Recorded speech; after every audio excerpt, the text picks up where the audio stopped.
Bueno, ¿cómo está la situación económica, la economía uruguaya en el medio de esta emergencia sanitaria?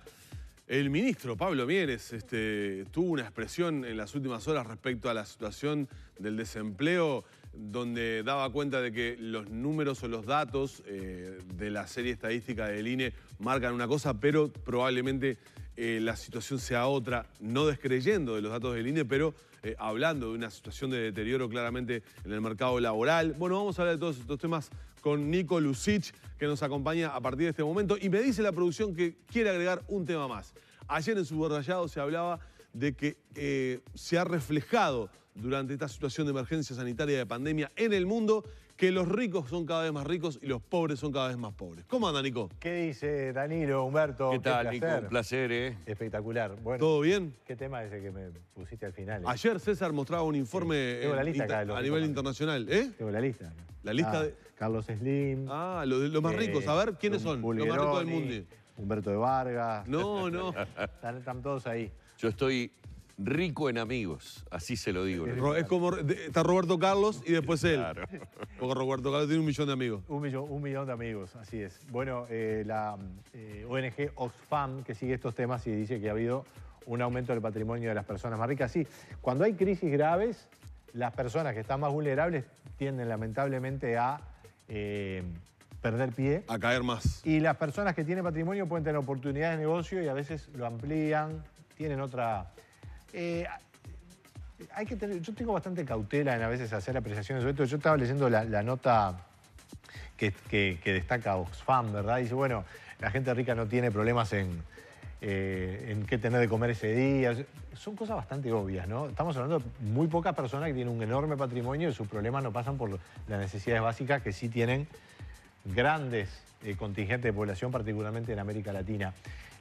Qué importante es evitar las crisis. Claro. Que yo creo que el Uruguay, fíjate vos, Danilo, Humberto, este sí que es un tema importante. Uruguay le puede ir mejor o peor, le fue muy bien, tuvo un gran ciclo económico, lo hemos charlado con ustedes, y en los últimos años empezamos a aflojar el crecimiento y bueno, básicamente el crecimiento se detuvo y hemos tenido una caída. Ya estamos en recesión, ya estábamos antes de llegar a la pandemia y ahora estamos en una recesión. Pero una cosa es un problema cíclico y otra cosa es un quiebre, una caída. Una cosa es tener un calambre y otra cosa es que se te quiebre un hueso. Hay que evitar las crisis. Eso es muy importante desde el punto de vista de la gestión de la economía. Después, si vos podés crecer en forma consistente, eso, bueno, ahí hay que sumar más fundamentos. Pero evitar las crisis es muy importante. El mercado, o sea, toda la pata de la economía es importante, pero el mercado laboral, la situación del empleo, es un tema crucial. Pasa por ahí. Es un tema crucial. Sí. ¿Cómo viste lo que dijo Mieres? O sea, respecto a que, bueno, los datos del INE marcan y reflejan un dato, Claro. que es el dato que hace el trabajo estadístico del INE, punto. Punto, claro. Y dijo Mieres, ese dato tal vez no refleja la realidad porque debe andar rondando el 15% el desempleo. Vamos a ver si lo podemos explicar. Y lo digo, Sí. hago el matiz y la puntualización. No es que, por lo menos yo interpreté que Mieres no estaba cuestionando claro. el trabajo del INE. Sin duda. Pero básicamente, ¿qué lectura se hace de eso? El tema es el siguiente. ¿Cómo son las estadísticas del mercado de trabajo? Tú tenés a toda la población del Uruguay.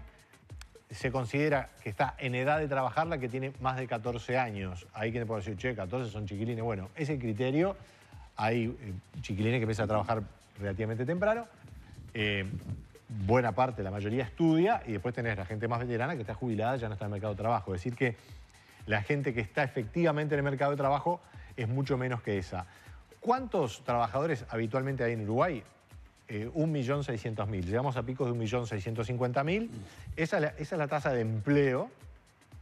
Y después tenés 100.000 o 150.000, hoy llegando a 160.000, que están desempleados. Es decir, están buscando trabajo, pero no lo encuentran. Entonces, la población activa total, estamos hablando de 1.700.000 o algo más. Ahora, ¿qué está pasando en las circunstancias actuales? Se achicó en cerca de 70.000 el empleo. O sea que hoy el empleo está en 1,5 millones, un poquito más. Y después tenés 160.000 desempleados. Y eso te da 9,7% de desempleo, porque el desempleo se hace, los desempleados sobre todo la población activa, empleado, desempleado. Ahora, bajó mucho la actividad, es decir, bajó mucho la cantidad de gente que está buscando trabajo porque la pandemia ha trancado la búsqueda, es decir, hay gente que ha salido al menos transitoriamente del mercado. Entonces no está buscando trabajo y el desempleo por esa razón no es tan alto. Y eso es lo que decía Mieres. Mieres dice, en cuanto esto empiece a reactivarse, va a salir más gente a buscar trabajo. Y ahí se va a reflejar un mayor desempleo. Y ahí, eventualmente. vos primero pasás por el desempleo antes de llegar al empleo. Lo mejor es que esa trayectoria sea lo más rápida posible, pero a veces no es tan rápida. Entonces, ¿qué pasa? Lo que decía el ministro es, hay muchas personas también, hay muchas personas que no están en el mercado y van a entrar. Y hay muchas personas, y esto el INE lo está identificando, de los empleados hay un 15% que está ausente de su puesto de trabajo habitual, que son más de 200.000. ¿Ausente en qué sentido? Porque están con decir? Seguros especiales. ¿Seguro de paro? Sí. Parcial o digamos, transito. No, en este caso es ausente total. O sea, Sí. seguro de paro, puede haber adelantado licencia, porque la empresa debe decir, bueno, yo te adelanto la licencia y vemos. Por la propia pandemia, es decir, no está yendo a trabajar por cuestiones sanitarias. Y todo eso suma más de 200.000 personas. Uno puede pensar razonablemente que la mayoría va a volver, pero con que la cuarta parte, que son 50.000, no vuelva, el desempleo se te va, no sé si al 15, pero al 13 o 14. Ahí está el punto y eso es lo que decía Mire, ¿se entiende? Sí, claramente. Es por ahí donde estamos, Sí, digamos, y además, la preocupación. Además, otra cosa, de toda esta serie de personas que han ido al seguro de paro, no diría desde marzo, pero en buen número ya desde abril. Bueno, sí, ya en marzo arrancaron a ir al seguro. Ahora empiezan a verse los meses donde, ¿qué pasa? Esa persona, después de que cumplió en forma completa el ciclo de seguro de desempleo, ¿vuelve? Claro. ¿No vuelve? Claro. Y ahí, por supuesto que miramos a las personas, pero tenemos que mirar a las empresas, que son las que contratan a la gente, o las instituciones. Empresas turísticas están pasando un momento muy terrible. difícil. Espectáculos, servicios gastronómicos. En el mejor de los casos están trabajando a la mitad, un poquito más. Pero vos fíjate que en cualquier restaurante tenés la mitad de las mesas, o casi la mitad. Los espectáculos no andan, la fiesta, la gastronomía, es decir, todo a media máquina y por lo tanto a la mitad del empleo. Sí, eso es una realidad que no la hemos informado debidamente y en ese sentido hago un mea culpa también. Es decir, vamos diciendo que determinado tipo de comercios han reabierto, que ciertas canillas pero no se abrieron esas canillas, o sea, están abiertas apenas con un goteo para alguna gente, que cuando a un determinado restaurante, por razones sanitarias, se le impone que no puede tener más de 4 personas por mesa, que además entre mesa y mesa tiene que haber... Yo tengo un montón de gente conocida que tiene metidas en sótanos un montón de mesas y de sillas, que era el aforo que tenía antes el restaurante, que hoy no lo tiene. Claro, Entonces, todo lo que uno puede decir era la ganancia que antes tenía, por ejemplo, ese comercio, hoy no la está teniendo,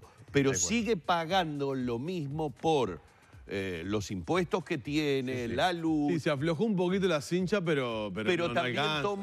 pero también tomó parte de los empleados que había mandado seguro de paro, porque no puede todavía y no tiene sentido poner determinada cantidad de mozos para un salón que tiene a lo sumo 20 personas. Es tal cual lo está describiendo Humberto, y esto nos lleva a otro tema que capaz tiene vinculación con lo que arrancábamos, porque evitar las crisis es importante y los países las logran evitar si tienen la capacidad económica y de su gente, los denominados recursos humanos, para adaptarse a los cambios.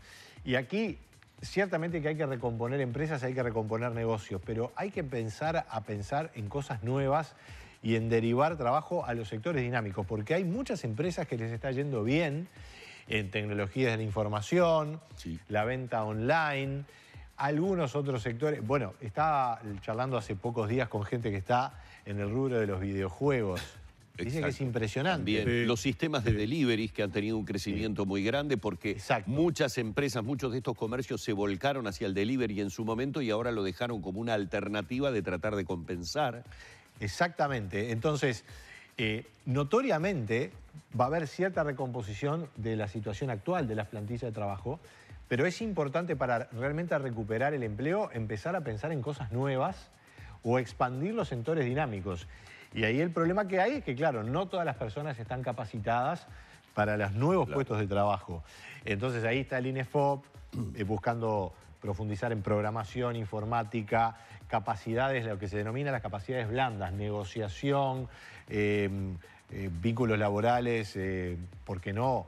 Recursos humanos, psicología, toda una cantidad de cosas que son nuevas. Ahora, Nico, sin una reactivación que incluya el turismo, y ya hablando de que entramos en agosto, que estamos viendo lo que pasa en Brasil y en Argentina, Sí. y eso, Sí. a ver, Sí, si con fronteras cerradas, si digamos. estuvimos todo noticiando hasta ahora de lo que estaba pasando a nivel de transporte de carga, que uno sí y otro también de los transportistas que vienen de Brasil, se les hace un hisopado y termina dando positivo, ¿qué hacemos con el turismo?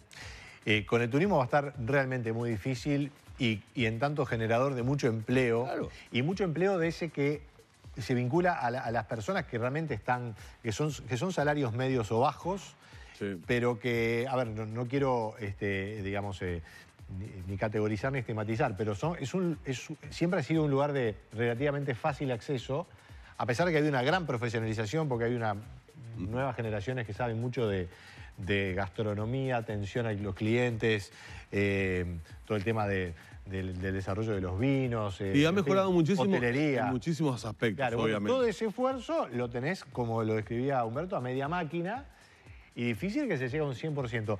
La revista británica The Economist habla de una economía del 90%, que el mundo se viene a una economía del 90%, es decir, truncada en una parte que no va a volver.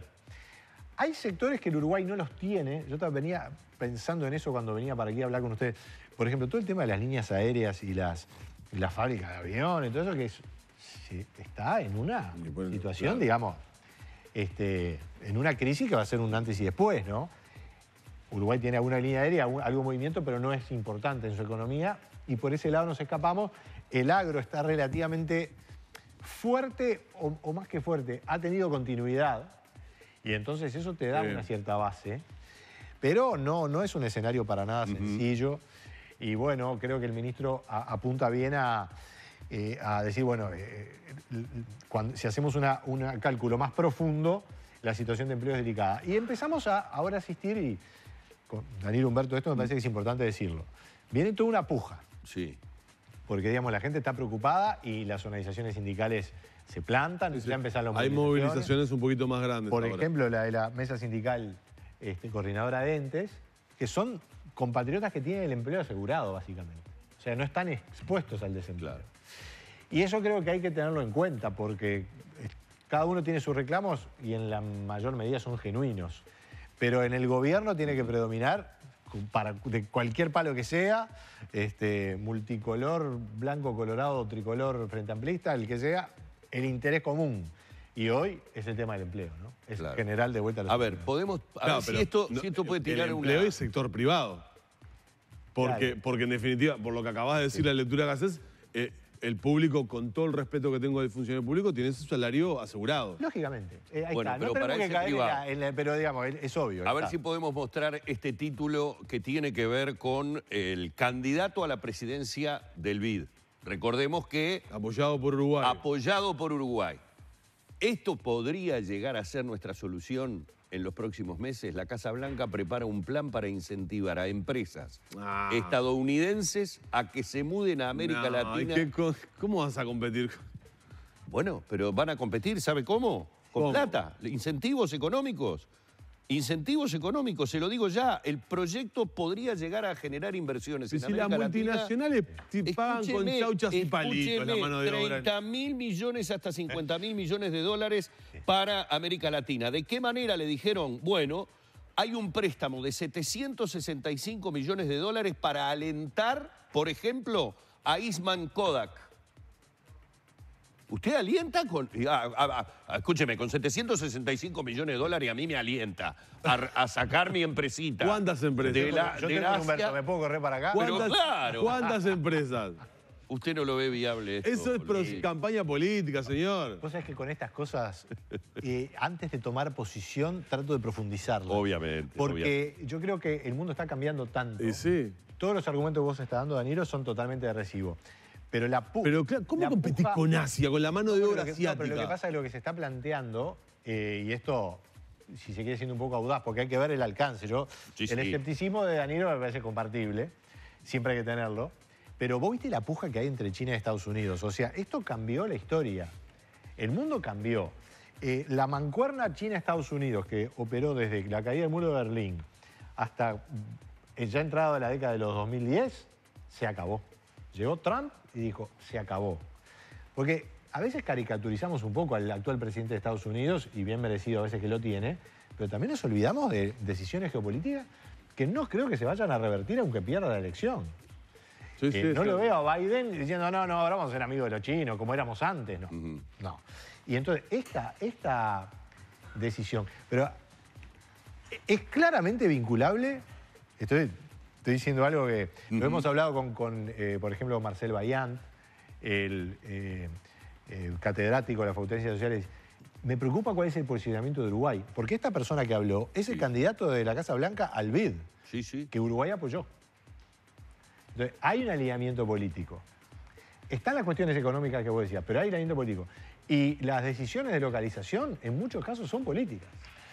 Y esto tiene que ver con una nueva geopolítica global, donde hay mucho tiroteo, donde los países chicos, si nos distraemos, perdemos. Y si vos captás 2 o 3 inversiones que en un contexto global sean chicas, para Uruguay puede ser el día y la noche, ¿no? De ahí a concretarlo, viste que se habló pila del tema de los argentinos que vienen. Por ahora, muy tranquilo. Por ahora, porque Uruguay no tiene fortaleza competitiva todavía. Resulta caro, no es un país fácil para desarrollar negocios. Entonces, por lo menos en algunos ambientes, es decir, no quiero generalizar, pero tenemos dificultades de costos y de productividad.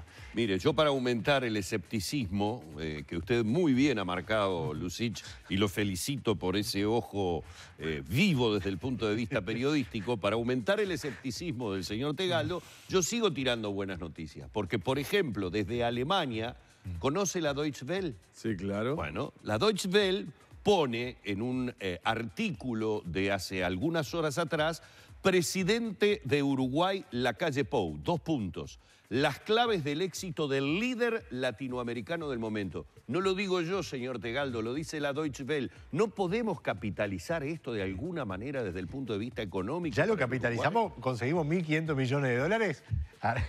Arrancó la pandemia, esperamos una semana y... ¿Dónde están?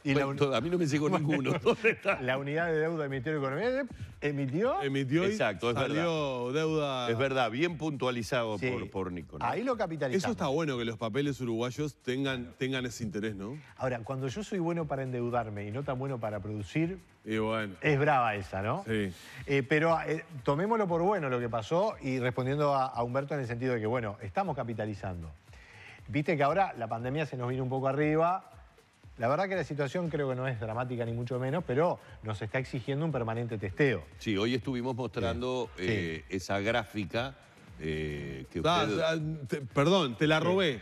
Te pirateaste la gráfica. Tu gráfica coronavirus Bien. con la cita correspondiente. Es espectacular. Con la Dándole cita crédito a correspondiente usted. y con la crítica que yo realicé, Sí. no fue una crítica a la gráfica, sino al hecho de decir que hoy en día me parece que también es importante mostrar que mientras en el momento en el que estábamos en esta cantidad de contagios había 200 o un máximo de 300 test por día, hoy estamos en los 2.000 test por día. Esa es una enorme diferencia, es decir, que tenemos la capacidad de seguir a los brotes. Y lo otro... Y otro, la movilidad que teníamos en aquel momento y la movilidad que tenemos ahora. Exacto. Ese también es un tema no menor. Era bastante claro que iba a haber más casos por la actividad económica. Pero estamos movidos por la geopolítica, por la región, porque Argentina y Brasil están muy complicados. Argentina más políticamente, Brasil sanitariamente.